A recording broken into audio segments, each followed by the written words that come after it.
తెలుగు రాష్ట్రాల్లోనే కాదు తమిళనాడు, ఆంధ్రప్రదేశ్, తెలంగాణ మరికొన్ని రాష్ట్రాల్లో గాడిదల పాల పేరిట 100 కోట్ల స్కామ్ జరిగింది. వీరందరిని నమ్మించారు. ఒక్కొక్కరు 70 కోట్లు, కోటి, 50 లక్షలు, 60 లక్షలు, కొద్దిమంది లక్షలు దాంట్లో ఇన్వెస్ట్ చేశారు. వీరంతా మోసపోయారు. అసలు ఏం జరిగింది? గాడిదల పేరిట బిజినెస్ అంటే వీళ్ళంతా ఎలా నమ్మారు, వారు ఎలా నమ్మించారు, వీరితో మాట్లాడదాం. వీళ్ళందరూ కూడా అనామకులు కాదు, గ్రామాల్లో ఉండేవారు కాదు, మంచిగా చదువుకున్నటువంటి వ్యక్తులు, సొసైటీలో అవగాహన ఉన్నటువంటి వ్యక్తులు. వీళ్ళంతా కూడా మోసపోయారు. దాదాపు 100 కోట్లు మోసపోయినటువంటి సిచ్యువేషన్. ఈ ఫోటోలో కనిపిస్తున్నటువంటి వాళ్ళు బాబు, ఉలగానందం, గిరిసుందర్, సోనిక, బాలాజీ, రమేష్ కుమార్, వీళ్ళంతా కూడా ఒక ముఠాగా ఏర్పడి వీళ్ళని ప్రమోట్ చేస్తూ, వీడియోలు ప్రమోట్ చేస్తూ దీనికి సంబంధించినటువంటి విషయాలు చెప్తూ వీళ్ళందరినీ మోసం చేసినటువంటి సిచ్యువేషన్ ఉంది. అసలు ఎవరెవరు ఎంత పెట్టుబడి పెట్టారు వీరి మాటల్లో విందాం. తర్వాత వీళ్ళ ఆవేదన వినే ప్రయత్నం చేద్దాం. మీ పేరు, ఎక్కడి నుంచి వచ్చారు? నా పేరు రవీంద్ర అండి. నేను ఒంగోలు నుంచి వచ్చాను. మీరు ఎంత ఇన్వెస్ట్ చేశారు? నేను 1 crore వరకు ఇన్వెస్ట్ చేశాను. మీ పేరు ఏం పేరు? రవి అండి. మీరు ఎంత ఇన్వెస్ట్ చేశారు? నేను 50 లక్షల పైన పెట్టాను. మీ పేరు ఏం పేరు? నా పేరు సాయిబాబు అండి. నేను 56 లక్షలు ఖర్చు పెట్టాము. సార్ మీ పేరు ఏం పేరు? నా పేరు నర్సయ్య అండి. మీరు ఎంత ఇన్వెస్ట్ చేశారు? నేను లాస్ట్ మూమెంట్లో డెడ్ ఎండ్లో వచ్చిన 5.5 lakhs పేమెంట్ చేసి. మీరు ఎంత ఇన్వెస్ట్ చేస్తారమ్మా? నా పేరు తేజస్విని అండి. నేను 70 lakhs ఇన్వెస్ట్ చేశానండి. మీ పేరమ్మా? ఇద్దరు ఒకటే. మీ ఇద్దరు 70 lakhs ఇన్వెస్ట్ చేశారు. ఎస్. అంటే జనరల్గా అవేర్నెస్ ఉంటుంది. రియల్ ఎస్టేట్ అంటేనే ఈ రోజుల్లో మోసపోవడం తక్కువ మోసపోతూ ఉన్నారు, ఎంక్వైరీ చేసుకుంటున్నారు. మీరు గాడిదల పేరిట పాల వ్యాపారం అన్నప్పుడు, ఫామ్ అన్నప్పుడు ఎట్లా నమ్మారు? మీతో ఎట్లా నమ్మించే ప్రయత్నం చేస్తారు? అసలు ఏం మోటివేట్ చేస్తారు? మీకు ఏం చెప్పారు? ప్రముఖ ఛానల్స్లో వీటి గురించి వీళ్ళు ఇచ్చిన ఇంటర్వ్యూలు కొన్ని వచ్చాయండి. ఈ డాంకీ మిల్క్ గురించి ఇన్ని వేలు సంపాదించవచ్చు, లీటర్కి ఇంత వస్తుందని కొన్ని ప్రముఖ ఛానల్స్లో వచ్చాయి. అవి చూసిన తర్వాత మాకు ఇంట్రెస్ట్ వచ్చింది. తర్వాత ఈ బిజినెస్ ఎవరు చేస్తారని మేము సెర్చ్ చేయగా యూట్యూబ్లో ఆల్రెడీ ఈ డాంకీ ప్యాలెస్ పేరుతో కొన్ని వీడియోలు సర్క్యులేట్ అవుతున్నాయి. ఆ వీడియోలు చూసినప్పుడు మేము వాళ్ళని సంప్రదించినప్పుడు వాళ్ళ బిజినెస్ స్కీమ్ గురించి చెప్పారు. 5 లక్షలు అడ్వాన్సు, 50,000 ట్రైనింగ్కి, ఒక్కొక్క గాడిదకి 80,000 నుంచి 1,20,000 మధ్యలో కట్టాలి, మా దగ్గరే డాంకీస్ కొనాలని రూల్ పెట్టారు. ఇవన్నీ కట్టిన తర్వాత వాడు లీటర్కి 1,600 ఇస్తున్నాడు, కానీ ఇవ్వలేదు.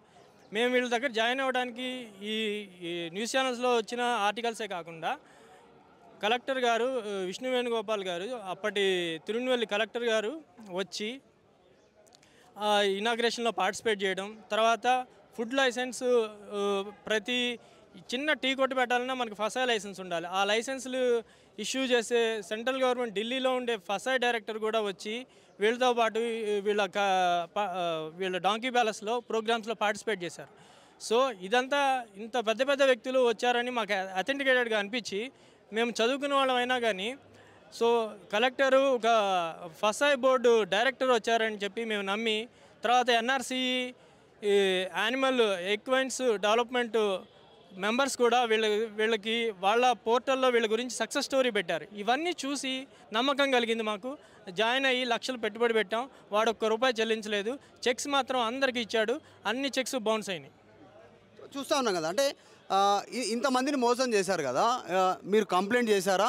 అసలు ఎవరు, వాళ్ళ పేర్లు ఎవరెవరు, ఇంతవరకు టచ్లో ఉన్నారా? కంప్లైంట్ చేస్తే ఏమని వచ్చింది పోలీసుల నుంచి? కానీ సమాధానంగా బాబు అని కంప్లైంట్ చేశారు కదా మనం. ఈడీ ఆఫీస్లో కంప్లైంట్ చేశాం సార్.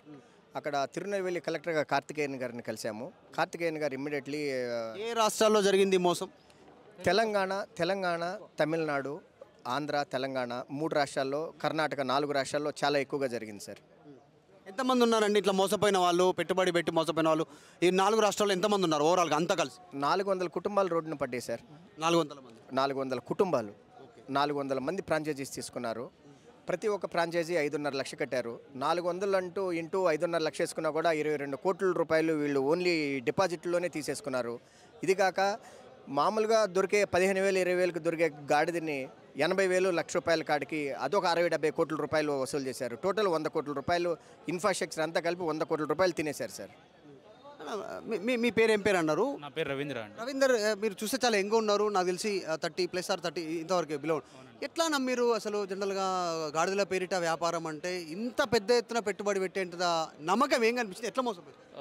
ప్రముఖ మీడియా ఛానల్స్ వాళ్ళు ప్రముఖ మీడియా ఛానల్స్ అంటే ఇది కొన్ని సుమన్ టీవీ కావచ్చు, కొన్ని మీడియా ఛానల్స్ ఏంటంటే వీళ్ళ గురించి టెలికాస్ట్ చేశారండి. మాకు జెన్యున్ అనిపించింది. అట్ ద సేమ్ టైం ఏంది కలెక్టర్ గారు ఇనాగరేషన్కి రావటం, ఎన్ఆర్సీ డైరెక్టర్ వాళ్ళందరూ ఇనాగరేషన్ రావటం, అక్కడ లోకల్ పాలిటిక్స్ మినిస్టర్ కానీ ఎమ్మెల్యే కానీ వాళ్ళు ఇనాగరేషన్ రావటం, ఇంకా అలా చూసి నమ్మాలని మాకు ఇంకా చదువుకున్న వాళ్ళమైనా మేము నమ్మాము.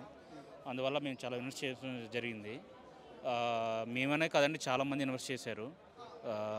కంప్లీట్గా మోసపోయాం. మీరు ఎంత ఇన్వెస్ట్ చేస్తారంటున్నారమ్మా, ఎట్లా మరి ఏం చెప్తారు? ఇప్పుడు ఏం అడుగుతున్నారు? 70 lakhs. మీరు స్టాలిన్ అడుగుతున్నారు, అక్కడ ఆంధ్రప్రదేశ్లో చంద్రబాబు నాయుడు, ఇక్కడ న్యాయం చేయాలి సార్ వాళ్ళు ముగ్గురు ఎవరెవరు? రాష్ట్రాల వాళ్ళు. చంద్రబాబు పేర్లు చెప్పండి, ఏ రాష్ట్రాలు? చంద్రబాబు సారు, తెలంగాణ వాళ్ళు రేవంత్ సారు మాకు న్యాయం చేయాలని కోరుకుంటున్నాము. స్టాలిన్ సారు మాకు ఎలా అయినా, మేము రైతులం సార్, మేము కోట్లకు ఉన్న వాళ్ళమైతే కాదు, మీ దగ్గరనే అక్కడ అతను ఉన్నాడు కాబట్టి మిమ్మల్నే కోరుకుంటున్నాం మేము న్యాయం చేయాలనేసి. మా డబ్బులు మాకు ఇప్పించాలి, లేదంటే మేము మా కుటుంబాలను ఆదుకోవాలి సార్. మేము రోడ్డున పడుతున్నాము, తిండికి లేకుండా కష్టపడి వచ్చిన వాళ్ళమే సార్. మేము తిండికి లేకుండా ఇప్పుడు పరిస్థితిలో ఉన్నాము. మీరు ఫీజులు అసలు ఏమీ లేవు సార్ మాతో. డబ్బు అతను చేసిండే విధానం ఆ విధంగా చేశాడు. పాలు కూడా మెడిసిన్కి అని చెప్తే నమ్మాం సార్. కరోనా టైంలో పాలు మెడిసిన్కి ట్యాబ్లెట్లు రెడీ అవుతాయి, పేషెంట్స్కి మంచిగా పని. ఏమని చెప్పారు? ప్రాసెస్ ఏమని చెప్పారు? ఫామ్ స్టార్ట్ చేసేటప్పటి నుంచి ఇప్పటిదాకా ఈ స్కామ్ జరిగిన విధానం ఏం చెప్పారు ఫార్మాట్లో? సార్ ఇది చాలా ప్లాన్డ్గా చేశారు సార్. యూట్యూబ్లో ఫస్ట్ వాళ్ళు స్ప్రెడ్ చేశారు ఒక అందమైనటువంటి కథలు.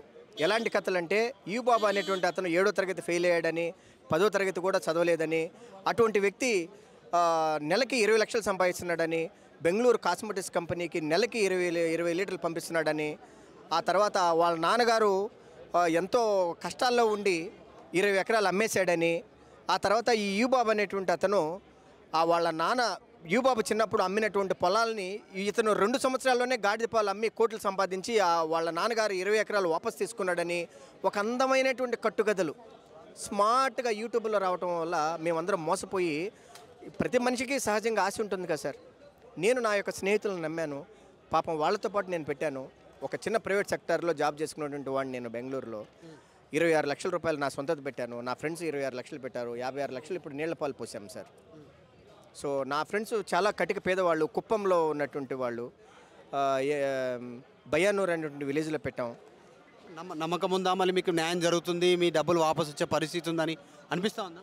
సార్ మాకు తెలంగాణ సీఎం రేవంత్ రెడ్డి సార్ మీద మాకు సంపూర్ణమైన నమ్మకం ఉంది సార్. మాకు చంద్రబాబు నాయుడు సార్ మీద సంపూర్ణమైన నమ్మకం ఉంది. నేను పెట్టిన ఫామ్ కూడా కుప్పంలో ఎప్పుడు సార్ వచ్చినా కూడా చంద్రబాబు నాయుడు సార్ స్టేజీ కాడ పక్కనే బయ్యానూరులోనే నేను పెట్టాను. లోకేష్ సార్కి మేము ఆల్రెడీ అమరావతి వెళ్ళి మేము రిక్వెస్ట్ లెటర్ ఇచ్చి వచ్చాము. లోకేష్ సార్ తప్పకుండా న్యాయం చేస్తారనే విశ్వాసం. ఇప్పుడు మీ దగ్గర ఉన్నాయా? ఫామ్ ఏర్పాటు చేశారా? గాడిదలు ఉన్నాయా ఇంకా? లేదండి, గాడిదలను మెయింటైన్ చేయడానికి నెలకి ₹1,00,000 ఖర్చు అవుతుందండి. ఆ ఖర్చు భరించలేక ఇవన్నీ రోడ్ల మీదకి వదిలేసాము. 2 రాష్ట్రాల మొత్తం మీద ఎవరెవరైతే ఫ్రాంచైజీలు తీసుకున్నారో వాళ్ళందరూ ఈ మెయింటెనెన్స్ చేయలేక గాడిదలను రోడ్ల మీదకి వదిలేశారు. వేల సంఖ్యలో గాడిదలు రోడ్ల మీదకి వెళ్ళిపోయినాయి. అవి చాలా గాడిదలు ఆహారం లేక చనిపోయినాయి, పరిస్థితుల్లోకి వెళ్ళిపోయినాయి. వీటన్నిటికీ ఇన్ని జంతువులు ఇలా క్షోభ అనుభవించడానికి కారణమైన ఆ వ్యక్తిని అందరూ కఠినంగా శిక్షించాలని, గవర్నమెంట్ అతని మీద సివియర్ యాక్షన్ తీసుకోవాలని కోరుతున్నారు. మోసం జరిగిందని ఎప్పుడు గుర్తించరు? ఏం జరిగింది? ఎట్లా? ఇచ్చిన డేట్కి ఏదైతే కమిట్మెంట్ డేట్ ఇచ్చాడో ఆ డేట్కి డబ్బులు ఇవ్వడం, మిల్క్ తీసుకెళ్ళిన నెక్స్ట్ మంత్ 5వ తారీఖు డబ్బులు వేస్తానని చెప్పాడు, అది చేయలేదు. సో మాకు డౌట్ వచ్చింది. 2-3 నెలలు వెయిట్ చేసాం, అదే కంటిన్యూ అయింది. ఇప్పుడు అది 16 నెలల నుంచి ఇదే జరుగుతుంది. 1.5 year అయిందండి. 1.5 year నుంచి అదే కంటిన్యూ అవుతుంది. ఏ రోజు ఇస్తానంటాడు, రేపు ఇస్తానంటాడు, కానీ మనీ మాత్రం ఎటువంటి. ఇంకా ఇప్పటికీ మాట్లాడుతూ ఉన్నాడా? మీతో టచ్లో ఉన్నాడా? కాంటాక్ట్లో ఉన్నాడా? లేదు సార్, వాట్సాప్ గ్రూప్లో ఏదైనా పోస్ట్ చేస్తుంటారు అంతేగాని మేము కాల్స్ చేసిన ఎటువంటి లిఫ్ట్ చేయం. ఏమని పోస్ట్ చేస్తూ ఉన్నారు వాట్సాప్ కాల్? పేమెంట్స్ ఎప్పుడు ఇస్తారు అని పోస్ట్ చేస్తుంటాము, కానీ అతను ఎటువంటి సమాధానం ఉండదు అతని సైడ్. మీరు కంప్లైంట్ చేస్తామంటున్నారు ఈడీకి, పోలీసులకి. ఫోన్ ఆన్లో ఉందంటారు, ట్రేస్ చేయలేకపోతున్నారు. ఇక్కడికి మీడియా దగ్గరకు వచ్చే టైంలో గ్రూప్ మెంబర్స్ అందరూ ఒక గ్యాదరింగ్ అయ్యి మెసేజ్ పెట్టారు, మేము మీడియా దగ్గరికి వెళ్తున్నాం, నీ మీద మేము కంప్లైంట్ చేస్తే యాక్షన్ తీసుకుంటే వాడు లాస్ట్ మినిట్లో 2 days బ్యాక్ వాడు మెసేజ్ పెట్టిండు, నాకు అమౌంట్ వస్తుంది, మీరు దయచేసి మీరు ప్రెస్ మీట్ పెట్టొద్దు అని, మీ డబ్బులు మీకు నేను ఇస్తానని వాడు లాస్ట్ మినిట్లో మెసేజ్ చేసిన గ్రూప్లో. ఇప్పుడు మీడియాకి వెళ్తే నేను చచ్చిపోతానని మమ్మల్ని బ్లాక్మెయిల్ చేస్తున్నాడు రివర్స్లో. మిమ్మల్ని మోసం చేశాడు, కోట్లు లక్షలు గాడిదల పేరిట, గాడిదల వ్యాపారం పేరిట. ఇప్పుడు చనిపోతానని మిల్ల ఉల్టా బ్లాక్మెయిల్ చేశాడు. వాడు ఉల్టా వాడేం నా బయట నుంచి నాకు ఫండ్స్ వచ్చేది ఉంది, నా మిల్క్ నేను అక్కడ సేల్ చేసినా కదా, అమౌంట్ నాకు రావాలి. ఎక్కడ పోతుంది ఈ మిల్క్? ఎక్కడ మిల్క్ అమ్మడు సార్ వాడు. మీరు జనరల్ మీరు ఎంక్వైరీ చేసిరా సోషల్ మీడియాలో కానీ? మిల్క్ అనేది ఇతను తీసుకెళ్ళిన మిల్క్ తమిళనాడు కోల్డ్ స్టోరేజ్లో పెట్టాడండి. ఆ కోల్డ్ స్టోరేజ్ వాళ్ళకు కూడా ఇతను ₹1 పైన బకాయి ఉన్నాడు. అదండి జనరల్గా గాడిద పాలకి డిమాండ్ ఉందా అసలు ప్రపంచంలో? మిల్క్ ఉంది సార్, మిల్క్ ఉంది, డిమాండ్ ఉంది. వాళ్ళు బాగానే అమ్ముకుంటున్నారు, వాళ్ళు ఆన్లైన్లో బాగా డబ్బులు చేసుకున్నారు. వాళ్ళు మా రైతుల దగ్గర నుంచి వేల లీటర్లు తీసుకుని వెళ్ళారు, వాటిని అమ్ముకున్నారు. అన్ని కోట్లు వాడు పోగేసుకుని వాడు మాకు ఇవ్వడానికి, రైతులకు ఇవ్వడానికి ఏడుస్తూ ఉన్నాడు సార్.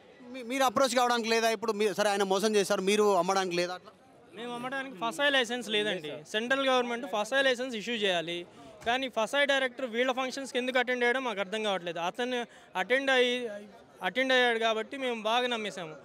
నమ్మిన తర్వాత మేము ఎన్నోసార్లు మెయిల్స్ కూడా పెట్టాము ఫసాయి వాళ్ళకి, వాళ్ళు అసలు కనీసం ఒక రిప్లై లేదు. దరిదాపు 10-15 మంది ఫసాయి బోర్డు మెంబర్స్కి మేము మెయిల్స్ పెట్టాం, ఈ ప్రోడక్ట్ లైసెన్స్ ఇవ్వండి అని. ఇంతవరకు రెస్పాన్స్ లేదు, ఏం లేదు. మరి ఫంక్షన్లకు మాత్రం అటెండ్ అవుతారు వాళ్ళు. మీరేం చెప్తారు?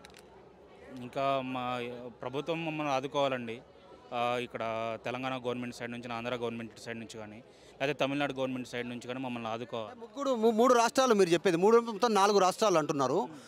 తమిళనాడు, ఆంధ్రప్రదేశ్, కర్ణాటక, తెలంగాణ, 4 చీఫ్ మినిస్టర్లు, స్టాలిను, చంద్రబాబు నాయుడు, రేవంత్ రెడ్డి, ఇటు సిద్ధరామయ్య. అవునండి, అందరూ మమ్మల్ని ఆదుకోవాలని మేము విజ్ఞప్తి చేస్తున్నామండి.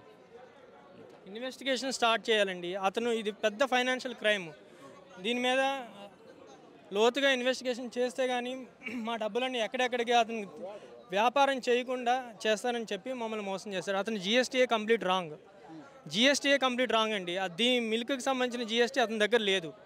అతను బిజినెస్ చేశాడా చేయలేదా అనేది అతనికే తెలియదు. ఇది ఇన్వెస్టిగేషన్లోనే బయటికి రావాలి. సో దీని మీద అందరి తరపున ఒక సింగిల్ ఇన్వెస్టిగేషన్. మీ ఫామ్లో ఎన్ని గాడిదలు ఉండేవి? 27 ఉండేవండి. మీ ఫామ్లో ఎన్ని గాడిదలు? 50 డాంకీస్ ఉండేవి. మీ ఫామ్లో ఎన్ని? నేను డాంకీ ఫార్మ్స్ గాడిదలకు మీ ఫామ్లో ఎన్ని ఉన్నాయి గాడిదలు? గాడిదలు మేము వదిలేసేసాం. అంటే అవి ఎన్ని ఉన్నాయి గాడిదలు? ఇంతకుముందు 65 ఉన్నాయి సార్. అంటే ఈ 65లో ఎన్ని లీటర్లు ఇస్తుండే, ఎన్ని పాలు వస్తుండే, అసలు వచ్చేది అట్లా అవన్నీ ఓవర్ మెయింటెనెన్స్ ఓవర్ చేసేది? ఒక రోజుకి 8 లీటర్ నుంచి 10 లీటర్లు ఇచ్చి, అయితే మా రైతు సోదరులు వాటికి ఫుడ్ కూడా పెట్టలేని పరిస్థితుల్లో వాటిని కట్టేక అట్లా వదిలేయటం వలన రోడ్డు మీద వదిలేసేసేసాం. ఎందుకంటే ఫుడ్ పెట్టకుండా వాటిని అన్యాయంగా ఇబ్బంది పెట్టడం కూడా అన్యాయమే. కొన్ని అలా వెళ్ళిపోయినాయి, కొన్ని ఉన్నాయి, కొన్ని చనిపోయినాయి. వాటికి ఆలనా పాలన చూడక ఆ రైతు సోదరులు వాళ్ళు అప్పులు. ఎవరు ఈ స్కామ్లో పాల్గొన్న వాళ్ళ మెయిన్ ఎవరెవరు పేర్లు, వాళ్ళతో ఎవరు ఇంక్లూడ్ అయి ఉన్నారు స్థానికంగా కానీ వారికి సహకరించింది ఎవరు ఉన్నారు? అంతా తమిళనాడు బ్యాచ్ సార్. ఇది తిరునెల్వేలి బ్యాచ్. యు బాబు, బాబు ఉలగనందను, గిరి సుందర్, సోనికా రెడ్డి తిరుపతి. సోనికా రెడ్డి తిరుపతి ఆమె ఇక్కడ? ఆమె ఇక్కడ మన తెలుగు ఆవిడ. ఈమెనేనా సోనికా రెడ్డి అంటే? ఈవిడ వచ్చేసేసి మార్కెటింగ్ చేసేది సార్. ఏం మార్కెటింగ్ చేసింది? ఇప్పుడు మనం ఫ్రాంచైజీస్ పెట్టాలనుకున్నాం అనుకోండి, మనకు యూట్యూబ్లో కానీ వీళ్ళ వెబ్సైట్లో కానీ ఈమె నెంబర్ ఉంటుంది. సో ఈమె మాట్లాడుతుంది మనకు ఫామ్. మీరు ఫోన్ చేసినప్పుడు ఏమని మాట్లాడుతుండే సోనికా రెడ్డి ఏమని మాట్లాడుతుంది అంటే, ఇట్లా మరి ఈ డాంకీ ప్యాలెస్లో మేము కూడా ఫ్రాంచైజీ తీసుకోవాలనుకుంటున్నాము, సో ఎట్లా దీనికి టర్మ్స్ అండ్ కండిషన్స్ ఏమంటే టోటల్ అన్నీ మీకు ఎక్స్ప్లెయిన్ చేస్తుంది. ఈమె అడ్రస్ ఇక్కడ తెలంగాణ కాదు, తిరుపతి సార్. సోనికా రెడ్డి అవును, మంచి పర్ఫెక్ట్గా మాట్లాడుతుంది. నేను అనుకుంటున్నాను తెలుగు ఆమె అని. మరి తెలుగు ఆవిడ సార్. మరి ఇట్లా మీరు ఇంత అసలు విచిత్రం అనిపిస్తూ ఉంది. ఫస్ట్ టైము ఇట్లాంటి స్కామ్ ఒకటి తెరపైకి వచ్చింది, మొట్టమొదటిసారిగా వింటున్నటువంటి సిచ్యువేషన్. ఇంతమంది ఎట్లా మోసపోయారు? మీరెంత పెట్టారు? నేను ఇప్పటి వరకు 60 లక్షలు పెట్టినాను. 60 లక్షల? 60 లక్షల రూపాయలు. ఏం పేరు మీరు? ఎక్కడ? మల్లేష్. నేను షాద్ నగర్ అండి నాది. షాద్ నగర్. అవును, 60 లక్షల రూపాయలు పెట్టినాను. అండ్ ఈ సోనికా అనే అమ్మాయి కాల్ చేసింది. కాల్ చేయడంతో మేము ట్రైనింగ్ ఉందని చెప్పడంతో ట్రైనింగ్కి వెళ్ళాము. ట్రైనింగ్లో డాక్టర్ రమేష్ గారు ఒక 2 గంటల ట్రైనింగ్ ఇచ్చేసి 50,000 రూపాయలు తీసేసుకున్నారు. దాంతోపాటుగా ఫ్రాంచైజ్ బాగుంది, అదే ఎనిమల్స్ వల్ల అదే మిల్క్ ప్రొడక్షన్ బాగుంది, సో లీటర్కి 1600 ఇవన్నీ చెప్పేవారికి మేము కూడా అట్రాక్ట్ అయిపోయి ట్రైనింగ్ అయిన తర్వాత క్లారిటీ వచ్చిన తర్వాతనే డబ్బులు ఇచ్చాము. బట్ తర్వాత మాకు తెలిసింది ఏంటి అని అంటే మిల్క్ తీసుకుపోతున్నాడు కానీ డబ్బులు రావట్లేదు. అంటే ఆ మిల్క్ వాళ్ళు అమ్ముతున్నారా? ఆ విషయం మాకు చెప్పలేదు. యూరోప్ మాత్రం పంపిస్తున్నాము, మీ డబ్బులు ఇస్తాము, ఈ మంత్ ఎండింగ్ ఇస్తాము, ఈ శుక్రవారం ఇస్తాము అని చెప్పేటి సో ఫాల్స్ స్టేట్మెంట్స్ ఇచ్చాడు. తర్వాత అబద్ధాలు చెప్పాడు. ఏం చదువుకున్నారు మీరు? నేను యాక్చువల్లీ ఇప్పుడు ప్రజెంట్లీ అదే వెటనరీ స్టూడెంట్ అండి, మెడికల్. మీరు ఇంత చదువుకున్న తర్వాత మీరు ఎట్లా నమ్మారు ఇట్లాంటి మోసాలకు? ఎట్లా మోసం చేస్తారు? అది కూడా గాడిద పాలు అని ఎట్లా అంటే నమ్మారు? మనకు ఆల్రెడీ ఫస్ట్ స్టార్టింగ్ నుంచి వెళ్ళి డైరీ ఫార్మ్స్ ఉన్నాయన్నమాట. సో వాటి పాలు 40 రూపాయలు మాత్రమే. So donkey milk, donkey products ఇవన్నీ సో ఆయుర్వేదిక్ మెడిసిన్లలో విటమిన్స్ ఎక్కువ ఉండడం వల్ల వీటన్నిటి వల్ల సో ఎక్కువ వరకు మనకు జనాలకు రీచ్ అవుతుంది, ఎక్కువ మంచి బిజినెస్, మిల్క్ ప్రొడక్షన్ బాగుంటుంది అనేటువంటి ఉద్దేశంతో దిగామన్నమాట బిజినెస్లో. సో ఎన్ని పాలు అమ్మారు ఇప్పటివరకు? మీరు ఎన్ని లీటర్లు ఆయనకు హ్యాండ్ ఓవర్? సో ఇప్పటి వరకు నేను ఒక 1000 లీటర్స్ వరకు హ్యాండ్ ఓవర్. 1000 లీటర్స్ అంటే మీకు ఎంత రావాలి యాక్చువల్గా? నాకు ఇప్పుడు కొన్ని అమౌంట్ వచ్చాయి, 1000 × 1600 అంతే. అండ్ దాంతో పాటుగా నాకు ఇప్పుడు 12 lakhs అమౌంట్, 12 lakhs రూపీస్ రావాలన్నమాట. దానికి సంబంధించి 1 monthకి సంబంధించి 12 lakhs. 1 month అని కాదు, సో టోటల్గా నాకు డబ్బులు వచ్చాయి, ఇంకా 12 lakhs రావాలి. ఎవరు ఇచ్చారు సగం డబ్బులు? అంటే ఆయనే ఫస్ట్ స్టార్టింగ్లో ఇచ్చారు, తర్వాత ఇవ్వలేదు. ఒకసారి చెక్స్ చూపించండి, ఏమని ఇచ్చాడు ఫాల్స్ చెక్స్ మీకు? ఏం చెప్పదలుచుకున్నారు? ఎవరు మొత్తం ఎంతమంది ఉన్నారు బాధితులు 4 రాష్ట్రాల్లో? 4 రాష్ట్రాల్లో ఖచ్చితంగా మ్యాక్సిమము ఒక 400 కుటుంబాల వరకు ఖచ్చితంగా ఉంటాయండి. మై గాడ్, ఇది మొట్టమొదటి ఒక అందమైనటువంటి అబద్ధం చెప్పే ప్రయత్నం చేశారు. డాంకీ ప్యాలెస్ పేరిట ది డాంకీ ప్యాలెస్ పేరిట ఒక ఏర్పాటు చేశారు. మనం చూస్తూ ఉన్నాం బాధితులంతా సోమాజిగూడ ప్రెస్ క్లబ్కి వచ్చారు. తమిళనాడు, కర్ణాటక, ఆంధ్రప్రదేశ్, తర్వాత తెలంగాణ, ఈ 4 రాష్ట్రాల్లో దాదాపు 600 కుటుంబాలు ది డాంకీ ప్యాలెస్ పేరిట జరిగినటువంటి బిజినెస్లో భాగంగా 100 కోట్లు మోసపోయినటువంటి పరిస్థితి ఉంది. సో వీళ్ళందరూ మోసం చేసినటువంటి వాళ్ళు అక్కడ కనిపిస్తున్నటువంటి వారు బాబు, ఉలగానందన్, గిరి, సోనికారెడ్డి, బాలాజీ, డాక్టర్ రమేష్ కుమార్. చూస్తూ ఉన్నాం కదా, బూటకపు మాటలు చెప్పి రైతులను మోసం చేసినటువంటి వాళ్ళు అంతా కూడా. మోసపోయినటువంటి వాళ్ళు ఎవరు కూడా రైతులు మామూలు వ్యక్తులు కాదు, అందరూ మంచిగా చదువుకున్న వాళ్ళు. వెటర్నరీ డాక్టర్ చేశారు, బీటెక్ కంప్లీట్ చేశారు, కొంతమంది ఎంబీఏ చేశారు, కొంతమంది బిజినెస్లో ఉన్నారు, ఆల్రెడీ కొంతమంది ఫార్మ్స్ మెయింటైన్ చేస్తున్నారు. వీళ్ళందరికీ ది డాంకీ ప్యాలెస్ పేరిట గాడిద పాలని విదేశాలకు ఎగుమతి చేస్తాం, ఒక్కొక్క లీటర్కి 1600 రూపాయలు చెల్లిస్తామనేటువంటిది ఫార్మ్స్ ఏర్పాటు చేశారు. ఒక్కొక్క గాడిదని వీళ్ళకు 1,80,000, 2 లక్షల వరకు ఒక్కొక్క గాడిదని వీళ్ళకు అమ్మారు. గుజరాత్ నుంచి తెప్పిస్తున్నామని చెప్పేసి ఇదంతా తమిళనాడుకి సంబంధించినటువంటి బ్యాచ్. మార్కెటింగ్ చేశారు చక్కగా, వీళ్ళందరినీ మోసం చేశారు. కాస్త స్టార్టింగ్లో చెక్కులు ఇచ్చి చెల్లించినట్టే చేశారు, తర్వాత నుంచి మోసం చేశారు. మొత్తం 100 కోట్లతో ఈ గాడిదల పాల వ్యాపారం పేరిట ఇక్కడ నుంచి మోసం చేసి వెళ్ళిపోయినటువంటి పరిస్థితి. కుటుంబ సభ్యులు వీళ్ళంతా కూడా ఆందోళన చెందుతున్నటువంటి సిచ్యువేషన్ నుంచి రోడ్డుపైకి వచ్చారు. ఈ గాడిదల పాల వ్యాపారంతో, ఈ మోసపోయినటువంటి గాడిదల ఫామ్తో మోసపోయినటువంటి మమ్మల్ని 4 ముఖ్యమంత్రులు ఆదుకోవాలి. తమిళనాడు ముఖ్యమంత్రి స్టాలిన్, ఆంధ్రప్రదేశ్ ముఖ్యమంత్రి చంద్రబాబు నాయుడు, తెలంగాణ ముఖ్యమంత్రి రేవంత్ రెడ్డి, కర్ణాటక ముఖ్యమంత్రి సిద్ధరామయ్య మమ్మల్ని ఆదుకోవాలి అనేటువంటిది వీళ్ళు మీడియా ముందుకు వచ్చారు. కాంటాక్ట్లోకి ఆయన రావట్లేదు కాబట్టి మీరే ఎంక్వైరీ చేసి మా డబ్బులు మాకు ఇప్పించాలి, ప్రభుత్వం ఆదుకోవాలనేటువంటిది గాడిదల పాల వ్యాపారం కోసం మోసపోయినటువంటి వీళ్ళంతా కూడా ఆవేదన వింటూ కన్నీళ్లు పెట్టుకుంటున్నారు. ప్రభుత్వం స్పందించకపోతే మాకు ఏదైనా ఒక అఘాయిత్యం చేసుకుంటామంటూ వీళ్ళు ఆవేదన చెందుతా ఉన్నారు. అసలైన తొలి వెలుగు. ఫాలో వాట్సాప్ @తొలి వెలుగు official.